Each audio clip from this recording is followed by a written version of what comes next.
நம்ம தோட்டத்தில் இருக்கக்கூடிய மரமுந்திரி, அதாவது ஜப்போட்டிகா செடி, அதில் வந்து பழங்கள் வந்திருக்கு, பிஞ்சுகள் இருக்கிறதையும் பார்க்கலாம். அப்படியே கனி வருது. இதெல்லாம் பராமரிப்பு ரொம்ப கம்மி, அதாவது காட்டு செடி மாதிரி தான். பிளாக் சூரியனா இது ரெட் சூரியனி மாதிரி தான் இருக்குது. இப்போ இது பிளாக்காக மாறணும். பிளாக்காக மாறினா தான் உங்களுக்கு இனிக்கும்.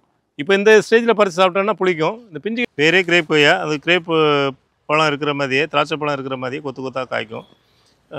நம்ம தரையில் வளர்க்கலாம், மாடியில் வளர்க்கலாம்.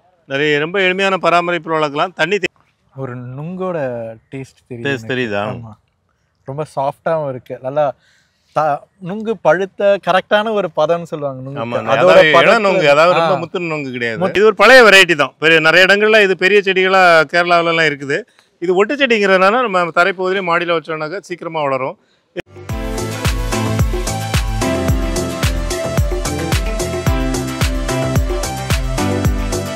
அடுத்து நம்ம பார்க்குறது எக் ஃப்ரூட் செடி, முட்டைப்பழம். இது இந்த முட்டைப்பழம் பொதுவாக உருண்டை வடிவத்தில் வரும், இது நீள் வடிவத்தில் வரும். ஒரு நியூ வெரைட்டின்னு சொல்லலாம்.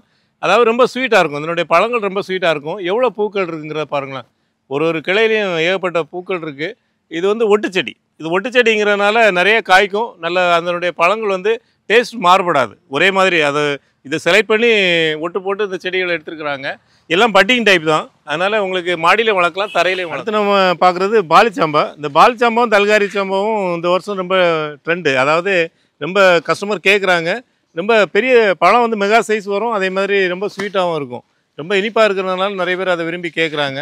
இந்த செடிகளும் பார்த்தீங்கன்னா நம்மகிட்ட பெரிய செடிகளாகவும் இருக்குது, சின்ன செடிகளாகவும் இருக்குது. இந்த லோட்லேயே பார்த்தீங்கன்னா தல்காரி, அப்புறம் பாலிச்சாம்பா, கிங்காங் சாம்பா கூட வந்திருக்கு. கிங்காங் சாம்பா வந்து நிறைய பேர் விரும்பி கேட்டாங்க. ஏன்னா இந்த 2 வாட்டர் ஆப்பிள் வெரைட்டியோட அதுவும் நல்ல அதே மாதிரி கிட்டத்தட்ட பெரிய சைஸாக வரக்கூடிய நல்ல இனிப்பான வெரைட்டிங்கிறதுனால நிறைய பேர் விரும்பி கேட்டதுனால நிறைய செடிகளை நம்ம இந்த வாட்டி இறக்குமதி பண்ணியிருக்கிறோம். அடுத்து நம்ம பார்க்கக்கூடிய நம்ம தோட்டத்தில் இருக்கக்கூடிய மரமுந்திரி, அதாவது ஜப்போட்டிகா செடி, அதில் வந்து பழங்கள் வந்திருக்கு, பிஞ்சுகள் இருக்கிறதையும் பார்க்கலாம். நிறைய பூக்கள் சின்ன சின்னதாக வந்துட்டு இருக்கு. இப்போ இதில் 2 பழங்கள் இருக்குது. நம்ம அந்த பழத்தினுடைய டேஸ்ட் எப்படி இருக்குன்னு பார்க்கலாம். டேஸ்ட்டு நிறைய நான் பழம் சாப்பிட்ருக்கேன். இது ஒரு திராட்சை பழம் மாதிரி தான் டேஸ்ட் இருக்கும். முந்திரிங்கிறது திராட்சையும் குறிக்கும் இல்லையா? அது வந்து கொடி மாதிரி வளரும். இது வந்து உங்களுக்கு பாருங்கள் ரொம்ப ஷைனிங்காக இருக்குது. பழமே அப்படியே கண்ணை பறிக்குது. வெல்வெட் மாதிரி இருக்குது, அப்படியே ஷைனிங் ஆகுது. தோல் லேசான தோல் தான். நம்ம கிரேப்ஸில் இருக்கும் பார்த்தீங்களா, அதேமாதிரி தோல் தான்.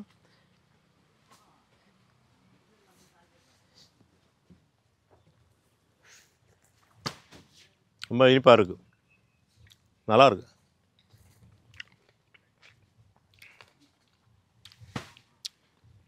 நீங்கள் பார்க்குறது தான் காமிக்கிறேன். அப்படியே கனி வருது. இதெல்லாம் பராமரிப்பு ரொம்ப கம்மி, அதாவது காட்டு செடி மாதிரி தான். ரொம்ப நல்லாயிருக்கு. பிளாக் சூரியனியம் செடி. சூரியனியம் செடியிலே பிளாக் சூரியனியம் செடி ரொம்ப இனிப்பானது. பாருங்கள் எவ்வளோ அழகாக அட்ராக்டிவாக இருக்குது. இது இன்னும் பழமாகலை. பிளாக் சூரியனியம்னா இது ரெட் சூரியனியம் மாதிரி தான் இருக்குது. இப்போது இது பிளாக்காக மாறணும். பிளாக்காக மாறினா தான் உங்களுக்கு இனிக்கும். இப்போ இந்த ஸ்டேஜில் பறித்து சாப்பிட்டோன்னா புளிக்கும். இந்த பிஞ்சுகள் எவ்வளோ இருக்குங்க பாருங்கள். தொட்டியில் தான் வச்சு பராமரிக்கிறோம், சேல்ஸுக்காக தான் வச்சுருக்குறோம். எல்லாம் ஒரு 10-12 அடி ஹைட்டில் இருக்குது. நல்ல புஷியாக இருக்கிற பிளான்ட் இது. இந்த செடிகளை நம்ம வீட்டில் வச்சு ஈஸியாக பராமரிக்கலாம். இதெல்லாம் காட்டு செடி தான்.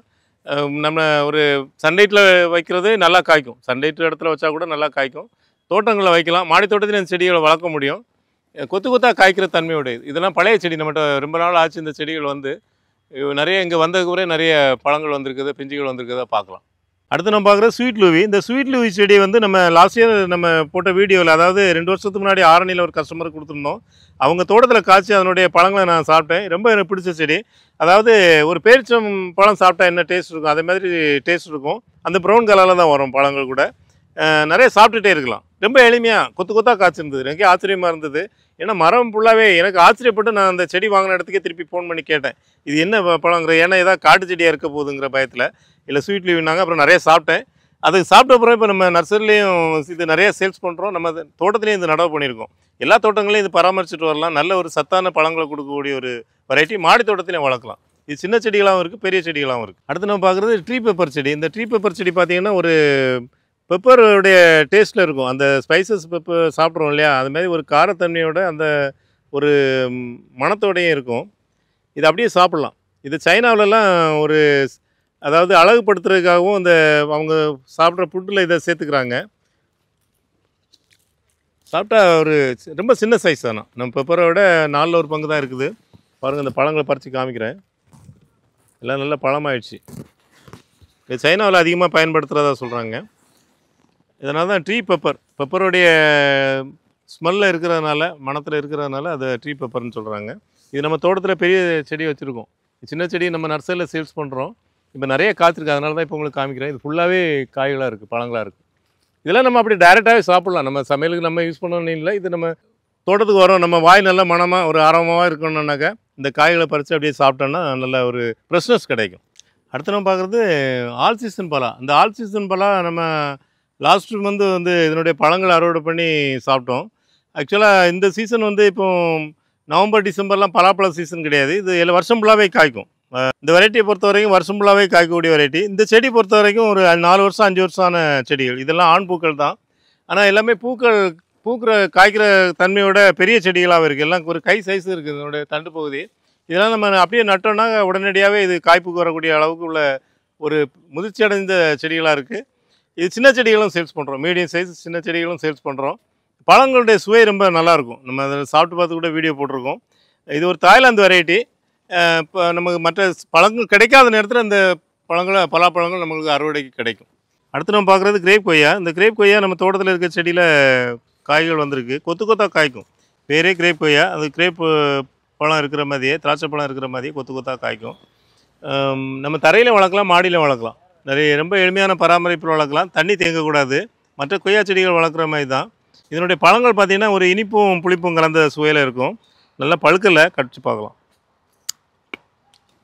இந்த மாதிரி இருக்கும். விதைகள் குட்டி குட்டியாக இருக்கும்.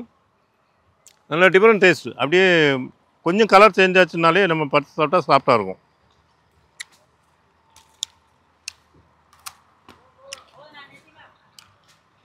இந்த மாதிரி கிரேப் கொய்யா யாரும் சாப்பிட்டுருந்தா சொல்லுங்கள் கமெண்ட்டில். ஏன்னா நம்ம தமிழ்நாட்டில் இது ரொம்ப இல்லை. நம்ம மாடி தோட்டத்தில் 2-3 வருஷமாக இதை பராமரிச்சுட்டு வரோம். நிறையவே வர கஸ்டமருக்கும் இதனுடைய பழங்களை கொடுக்குறோம். நம்ம தோட்டத்தில் அறுவடை பண்ண அபியூ ஃப்ரூட்டை நம்ம இப்போ கட் பண்ணி சாப்பிட்டு பார்க்கலாம். இது வந்து இதிலே நிறைய டைப் இருக்குது சைஸு. ஆனால் பழம் டேஸ்ட் வந்து ஒரே மாதிரி தான் இருக்கும். இது கடந்த 2 வருஷத்துக்கு முன்னாடிலாம் பார்த்தீங்கன்னா இதனுடைய ஒரு இந்த விதையினுடைய விலையே ஒரு 200-300 சேல்ஸ் ஆச்சு. இப்போது மார்க்கெட்டில் இந்த பழங்கள் கொஞ்சம் அதிகமாக கிடைக்குது. பொதுவாக இந்த செடிகளை நர்சரியில் சேல்ஸ் பண்ணுறாங்களே, அவங்களுக்கு இதேமாதிரி தோட்டங்களில் பழங்கள் இருந்தால் நம்ம எவ்வளோ லட்ச ரூபாய் செடி வாங்கினா கூட ஒரு பழம் கொடுன்னா கொடுக்க மாட்டாங்க. இங்கே சாப்பிட்டு போகிறதுனா தரோம், விதையை கொடுத்துருப்பாங்கம்மாங்க. புரியுதுங்களா? அதாவது இந்த விதையை முளைக்க வச்சாங்கன்னா மினிமம் அந்த செடி 300 ரூபா. ஒரு பழத்தில் 3 விதைகள் இருக்குது. அப்போ 900 ரூபாய் ஆயிடுச்சு இந்த பழத்தோட விலை. கரெக்டாக? இப்போது கொஞ்சம் தாராளமாக கிடைக்குது. ஆனால் நீங்கள் நர்சரிக்கு வந்தால் பழம் மட்டும் தான் சாப்பிட முடியும். இப்போ உங்களுக்கு நான் பழம் மட்டும் தான் கொடுப்பேன், விதை தரமாட்டேன். முதல்ல சொல்லிடுறேன் அதை. இப்போ நீங்கள் சாப்பிட்டு பார்க்கலாம். விதை வந்து ரொம்ப வேல்யூ ஆனது பழத்தை விட. இந்த பழம் சாப்பிட்டுட்டு எப்படி டேஸ்ட் இருக்குங்கிறத சொல்லுங்கள். நல்லா பழமாகலை, இன்னும் பழமாகணும். இது மாதிரி சாப்பிட்டோம். இந்த ப்ளஸ்ஸை மட்டும் அப்படி சாப்பிட்டுக்குவோம், தோல் சாப்பிடக்கூடாது.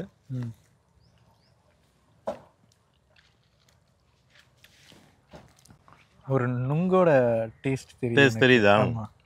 ரொம்ப சாஃப்டாகவும் இருக்குது. நல்லா நுங்கு பழுத்த கரெக்டான ஒரு பதம்னு சொல்லுவாங்க.